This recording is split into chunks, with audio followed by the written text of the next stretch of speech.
জান্নাতের নিম্ন পর্যায়ে যারা থাকবে তারা কি জান্নাতের থেকেও আফসোস করবে? কথাটা কতটা সত্য? খুবই দরকারি এবং প্রয়োজনীয় একটি প্রশ্ন। যারা জান্নাতে যাবেন তাদেরকে আল্লাহ তাআলা যে জান্নাত দিবেন, তিনি যে স্তরের জান্নাতি, তার চাইতে উঁচু স্তরের জান্নাতের দিকে তাকিয়ে তিনি সবসময় আফসোস করবেন যে আমি কেন উঁচু স্তরের জান্নাতে হতে পারলাম না। এই লোকমুখে প্রচলিত কথাটি সঠিক নয় এবং কোরআন হাদিসের কোথাও জান্নাতীদের এই জাতীয় কোনো আফসোস হবে এই মর্মে কোনো কথা কিন্তু বর্ণিত হয়নি। এরকম আফসোস নিয়ে যদি জান্নাতে থাকে তখন সেক্ষেত্রে জান্নাতের সুখটা তো দুঃখে পরিণত হবে এবং কষ্ট তাকে কুরে কুরে খাবে। তাহলে আর জান্নাতে যে কোনো কষ্ট থাকবে না, কোনো দুঃখ থাকবে না, সে বিষয়টি কিভাবে প্রমাণ হয়? তাছাড়া কোনো হাদিসে এরকম কোনো আফসোসের কথা বলা হয়নি। এটা লোকমুখে প্রচলিত কথা শুধুমাত্র। জান্নাতীরা নিজের অবস্থান নিয়ে তার চাইতে উঁচু স্তরের জান্নাতের দিকে তাকিয়ে আফসোস করার কথাটা সঠিক নয়। তবে একটা হাদিস তাবরানীতে মুআয ইবনে জাবাল রাদিয়াল্লাহু তাআলা বর্ণিত আছে যে নবী করিম সাল্লাল্লাহু আলাইহি ওয়াসাল্লাম বলেছেন, জান্নাতীরা একটা আফসোস করবে, সেটা হলো যে তার জীবদ্দশায় পৃথিবীতে থাকাকালীন সময়, বেঁচে থাকাকালীন সময়ে যে সময়গুলো আল্লাহর জিকির ছাড়া কেটেছে, সেই সময়গুলো নিয়ে তাদের আফসোস হবে কিছুটা। যদি সেই সময়গুলো আল্লাহর জিকিরে কাটাতে পারতাম, আল্লাহর স্মরণে কাটাতে পারতাম, নেকামলের মধ্যে কাটাতে পারতাম, তাহলে আজ আরও বেশি আমি আল্লাহর কাছে সওয়াবের বিনিময় লাভ করতাম। তো এই যে আফসোস হবে, এই আফসোস বলতে শুধুমাত্র দুনিয়াতে আল্লাহর জিকিরের বাইরে থাকা সময়গুলো নিয়ে তাদের একটু আফসোস থাকবে, এটুকু হাদিস থেকে বোঝা যায়। যদিও হাদিসের সনদি ফুকাহা একরামের ভিন্ন মত আছে, কেউ এটাকে সহিহ বলেছেন, কেউ সহিহ বলেননি। যদি সহিহ ধরেও নেওয়া হয় তাহলে সেক্ষেত্রে ফয়জুল কদির সহ অন্যান্য হাদিসের ব্যাখ্যা গ্রন্থে হাদিসের ব্যাখ্যায় মুহাদ্দিসিন একরাম সারে হাদিস বা হাদিসের ব্যাখ্যাতাগণ বলেছেন যে এর মানে হলো যখন হিসাব নিকাশ চলবে, যখন জান্নাতে প্রবেশের আগের যে স্তরগুলো মানুষ অতিক্রম করবে, তখন মানুষের মধ্যে এই আফসোসটা কাজ করবে। জান্নাতে প্রবেশের পর আর আসলে কোনো আফসোস দুঃখবোধ থাকবে না, কারণ দুঃখবোধ বা আফসোস থাকলে জান্নাতে যে নিরঙ্কুশ সুখ শান্তির কথা আল্লাহ তাআলা জানিয়েছেন সেটা কিভাবে বাস্তবায়িত হবে। বিধায় জান্নাতীদের মধ্যে কোনো আফসোস থাকবে না, এটি হলো সঠিক কথা। করেছেন কৃষিবিদ হোসনে আরা খাতুন, আপনি লিখেছেন, বাবা মায়ের অমতে বিয়ে করার সন্তানকে অফিসিয়ালি ত্যায্য ঘোষণা করা হয়েছে। কয়েক বছর পর বাবা মা ফোনে যোগাযোগ করেন কিন্তু ত্যায্য করার বিষয়টা সমাধান করেন না।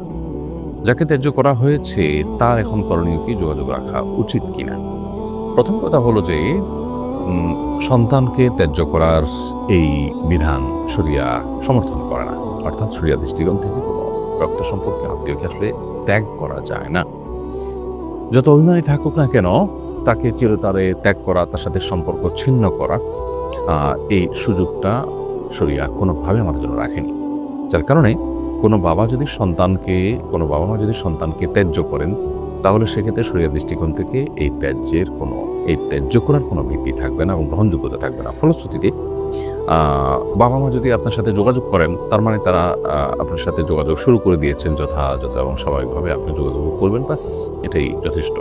ত্যায্য যেহেতু শরিয়া দৃষ্টিকোণ থেকে গ্রাহ্যই নয়, অতএব ত্যায্য আবার অফিসিয়ালি উইথড্র করার কিছু নেই। যোগাযোগ স্বাভাবিক করলে ইনশাআল্লাহ চলবে এবং আপনারও উচিত, আপনারও কর্তব্য সম্পর্ক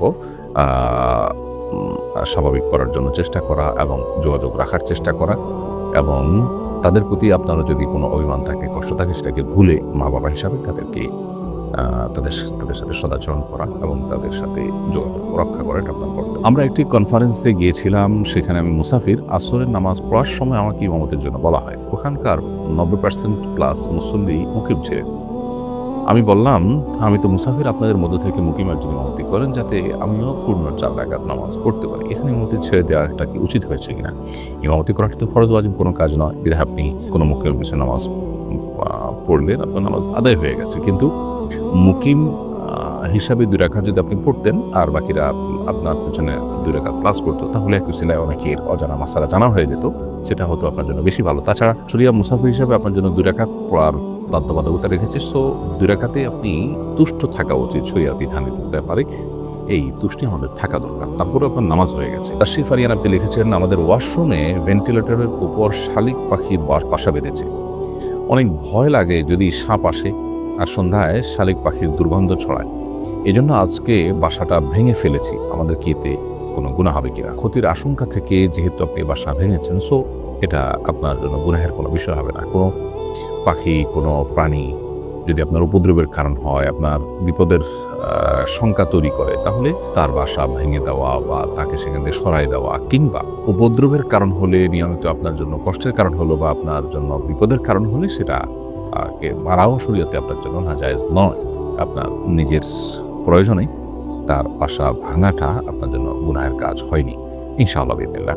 আল্লাহ তাআলা আপনাকে এর জন্য গুনাহগার এর তালিকাভুক্ত করবেন না। একজন আত্মীয় মসজিদে নামাজ পড়ে না, কারণ ইমামের পড়া শুদ্ধ হয় না, বাড়িতেই পড়ে, এবার কিছু বলুন। বনকুলি আক্তার, আপনার যে আত্মীয় মসজিদে নামাজ পড়ছেন না, ইমামের পড়া শুদ্ধ নয় এই অজুহাতে তিনি সঠিক কাজ করছেন না। কারণ প্রথমত ইমামের পড়া শুদ্ধ না হলে দেখতে হবে যে শুদ্ধতাটার মাত্রা কতখানি, মানে অশুদ্ধতার মাত্রা কতখানি। যদি এমন হয় যে নামাজই সহি হয় না, তাহলে সেক্ষেত্রে এই নামাজ অবশ্যই পড়বেন না, কিন্তু বিকল্প ব্যবস্থা করবেন। হয় ইমাম পরিবর্তন করার জন্য উদ্যোগ দিবেন, আর এই সময়ের মধ্যে যত ইমাম পরিবর্তন না হয় ততক্ষণ পর্যন্ত অন্য কোনো মসজিদে জামাতের সাথে নামাজ আদায় করতে হবে বা অন্য কোনো মসজিদে নামাজ আদায় করতে হবে। বাড়িতে পড়বেন শুধুমাত্র তখন যদি বিকল্প কোনো মসজিদ না থাকে, তাহলে সেক্ষেত্রে তারপরে সেটা জামাতের সাথে আদায় করা উচিত। এই জন্য তার এই কাজটা ভুল কাজ। আর যদি ইমামের কেরাতের অশুদ্ধতাটা সেই পর্যায়ে না হয় যে নামাজ সহি হয় না, তাহলে সেক্ষেত্রে ওই ইমামের নামাজ পড়তে হবে। তারপরেও জামাত ত্যাগ করা বা বাসায় একা একা নামাজ পড়া উচিত হবে না। আমি কাঁচামালের দোকানে কাজ করি, আমাকে মিথ্যা কথা বলতে হয়, কালকের মাল আজকের বলে বিক্রি করতে হয়। আমার করণীয় কি? মিথ্যা না বললে চাকরি চলে যাবে। বাইদুল ইসলাম, চাকরি আপনার রিজিক দাতা নয়। সন্দেহাতীতভাবে চাকরি থাকলে আমাদের জীবিকা নির্বাহ করার পথটা সহজ হয়, সেজন্য আমরা চাকরি রক্ষা করার জন্য চেষ্টা করি। কিন্তু তার মানে এই নয় যে আমার ইমান, আমল, আমার আখেরাত ধ্বংস করে হলেও আমাকে চাকরি করতে হবে। সেই জায়গা থেকে আপনাকে বলতে চাই যে আপনার জন্য শরিয়ার বিধান হলো যে মিথ্যা বলা ছাড়া যদি চাকরি করা না যায়, সেই চাকরি করা আপনার জন্য জায়েজ নয়। চাকরি করে আপনি জীবিকা নির্বাহ করবেন, কিন্তু মিথ্যা বলে আপনি আপনার জাহান্নামের পথ সুগম করবেন। তাহলে একজন মানুষ যদি ক্ষুধার্ত থাকে, তাহলে তিনি নিশ্চয়ই বিষ খাবেন না, কারণ বিষ খেয়ে ক্ষুধা নিবারণের চেষ্টা করলেও তাতে তিনি মারা যাবেন। অর্থাৎ এই ক্ষুধা নিবারণের কোনো মানে হয় না। ঠিক একইভাবে মিথ্যা বলে চাকরি করে আপনি জীবিকা নির্বাহ হয়তো করতে পারবেন, কিন্তু জাহান্নাম আপনি ত্বরান্বিত করছেন। সেজন্য আপনার জন্য এই চাকরি সুইচ করে অন্য কোনো চাকরি বা অন্য কোনো পেশা যাওয়ার চেষ্টা করা উচিত। তারা রিজিক দাতা, রিজিক আহরণ করবার জন্য আমাদেরকে কষ্ট করতে হবে। হয়তো চাকরি ছেড়ে দিলে আপনার একটু কষ্ট হবে, হয়তো টানাটানি করে চলতে হবে, হয়তো একটু খারাপ চাকরিতে আপনাকে যেতে হবে, হয়তো উপার্জন একটু কম হবে, কিন্তু এই সমস্ত স্যাক্রিফাইসগুলোর বিনিময়ে তো আমরা আল্লাহর কাছে জান্নাত চাইবো। আমরা আল্লাহর কাছে জান্নাতটা কোন মুখে চাইবো? আমি আমার সব কিছু ঠিক রেখে যদি আল্লাহর কাছে জান্নাত প্রত্যাশা করি, সেটা তো সঠিক প্রত্যাশা হবে না। অতএব আপনার উচিত এই চাকরি বাদ দিয়ে অন্য কোনো চাকরিতে যাওয়া, কিংবা মালিককে সাফ জানিয়ে দেওয়া যে আমি তোমাকে কাজের জন্য মিথ্যা বলতে পারবো না। যারা জান্নাতে যাবেন তাদেরকে আল্লাহ তাআলা যে জান্নাত দিবেন, তিনি যে স্তরের জান্নাতি, তার চাইতে উঁচু স্তরের জান্নাতের দিকে তাকিয়ে তিনি সবসময় আফসোস করবেন যে আমি কেন উঁচু স্তরের জান্নাতি হতে পারলাম না। এই লোকমুখে প্রচলিত কথাটি সঠিক নয়, এবং কোরআন হাদিসের কোথাও জান্নাতীদের এই জাতীয় কোনো আফসোস হবে এ মর্মে কোনো কথা কিন্তু বর্ণিত হয়নি।